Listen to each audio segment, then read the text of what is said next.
성조숙증으로 진단되었지만 치료를 받지 않았던 집단에서 불임률이 오히려 더 높은 것으로 확인되었습니다.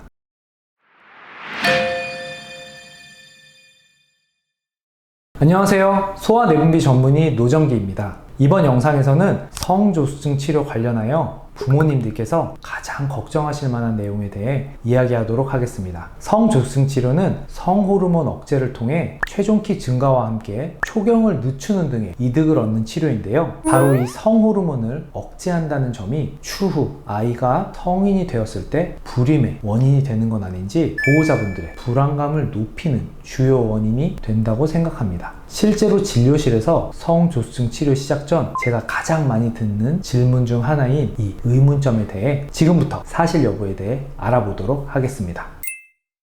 성조숙증 치료를 받은 아이가 나중에 성인이 되었을 때 불임으로 이어지진 않을지 걱정이 되는 건 부모님의 입장에서 볼 때 당연하다 여기고 있고, 이에 대해 명확히 설명하는 건 저희 소아내분비 의사들이 반드시 해야 할 의무라 생각합니다. 이전 영상에서 성조숙증 치료 종료 후 수개월 내에 생식생 기능이 활성화되고 사춘기 징후가 다시 나타난다, 즉 정상적인 임신과 출산을 하게 된다는 내용에 대해서는 이미 말씀드렸습니다. 이번에 소개해드릴 내용은 여기에서 좀 더 나아가 성조숙증 치료와 불임의 연관성에 대해 다룬 두 가지 연구를 소개하도록 하겠습니다. 먼저 첫 번째 연구에서는 과거 성조숙증으로 진단받았던 성인 여성 200명 이상을 대상으로 성조숙증 치료를 받았던 집단과 치료받지 않은 집단으로 나누어 두 경우를 비교해 보았습니다. 그 결과 두 가지 내용이 확인되었는데요. 첫 번째는 성조숙증 치료를 받은 집단과 치료를 받지 않은 일반 정상 집단에서 자연 임신 여부를 비교해 보니 유의미한 차이가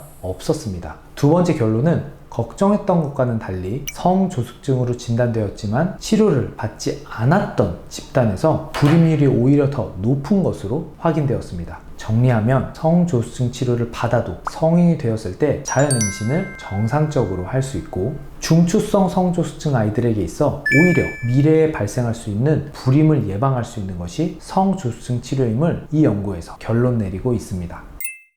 한 가지 연구를 더 살펴보도록 하겠습니다. 청소년기에 성조숙증 치료를 받았던 성인 여성을 대상으로 연구를 실시하였는데요. 일반적인 집단에서의 임신 관련 문제 발생 비율이 약 10%인 것과 비교해 성조숙증 치료를 받은 환자들에서는 임신 관련 문제를 보인 비중이 1.7%로 상대적으로 낮았습니다. 이 연구도 앞서 말씀드린 연구와 동일하게 청소년기의 성조숙증 아이들에게 이루어진 성조숙증 치료는 성인이 되었을 때 여성의 가임력에 적어도 부정적인 영향을 끼치지는 않는다라고 결론 내리고 있습니다.